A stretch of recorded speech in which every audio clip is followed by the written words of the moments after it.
Speculation now rising on whether former National Security Advisor General Michael Flynn could soon be exonerated. New court documents filed under seal Friday said to include significant exculpatory evidence. Shocking new reports suggest FBI General Counsel Dana Boente was acting in coordination with FBI Director Christopher Wray to block the release of that evidence that would have cleared General Flynn. Well, U.S. Attorney John Durham reportedly is now investigating the leaks of classified information to the national media in early 2017, and that leak leading to Michael Flynn's dismissal as National Security Advisor. At issue, articles written by the Washington Post's David Ignatius, citing a, quote, senior U.S. government official, end quote, reported on a call between Flynn and Russian Ambassador Sergei Kislyak in late December of 2016, suggesting Flynn may have violated the Logan Act, of all things. Well, joining us tonight is Tom Fitton, the president of Judicial Watch. Tom, great to have you here. A couple of things. Let's begin with the report that we may see General Flynn completely exonerated, perhaps by the end of this week. Well, if the government violated Judge Sullivan's standing orders to turn over exculpatory information, that's a general requirement, and he's very conscious of this because he saw in the case against the Alaska senator several years ago outrageous government prosecutorial misconduct. If they violated his orders in such a way, he may just throw out the entire case.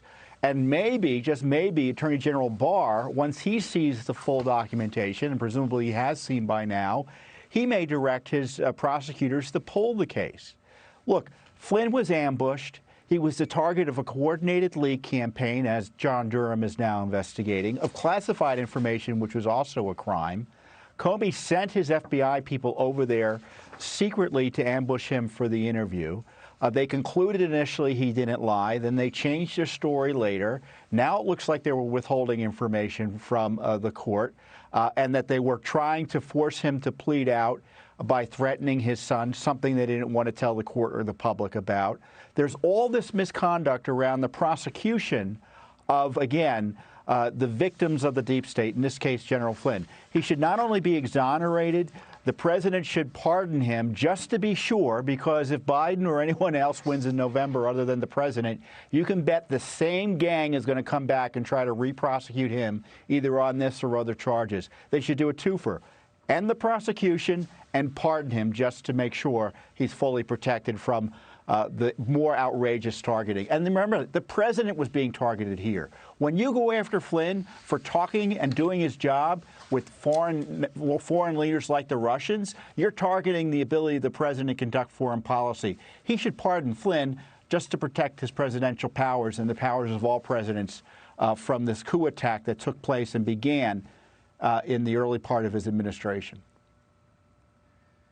Those who refuse, Tom, to acknowledge that this was an outright effort to overthrow the President of the United States they're absolutely, they're lying through their teeth.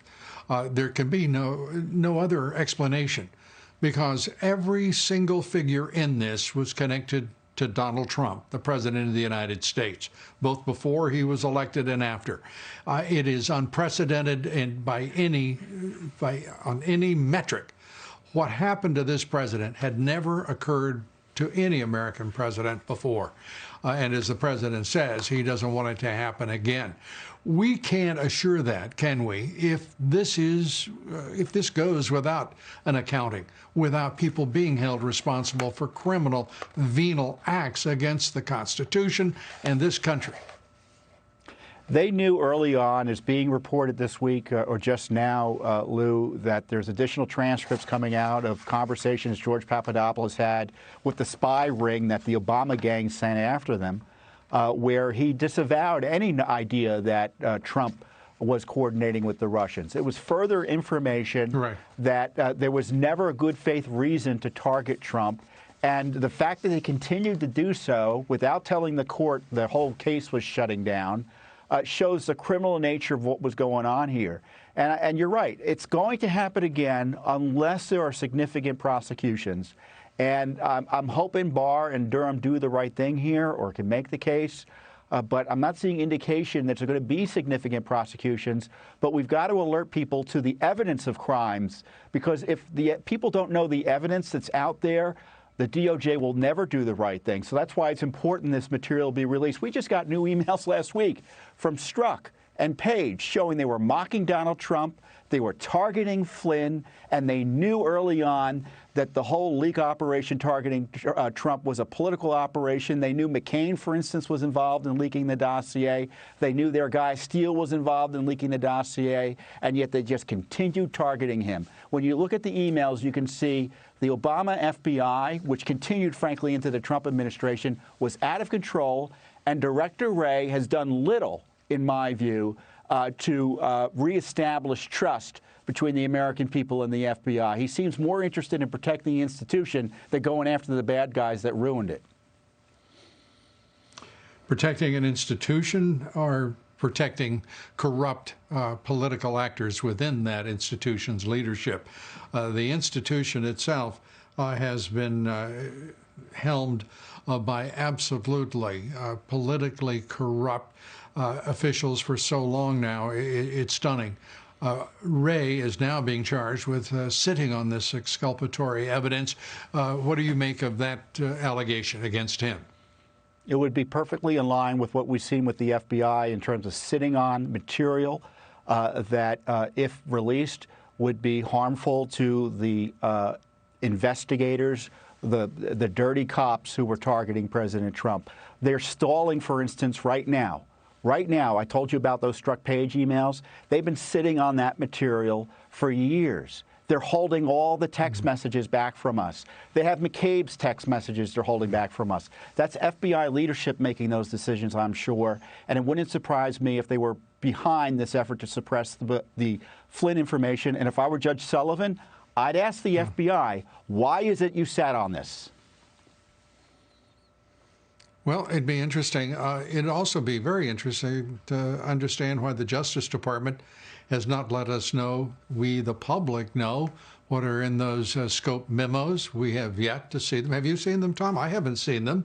No. We're well into this process. We're moving about 4 years into the investigation of a political presidential candidate and president. I'd like to know what was on the Wiener laptop. I would like to know why we haven't been able to find copies of those 33,000 emails that Hillary Clinton destroyed. I'm just curious, and I think an inquiring nation, I believe, would like to know as well. Tom, there's so many things to go through with you each time, but we're out of time. I look forward to our next visit. Thank you so much, Tom Fitton, Judicial Watch.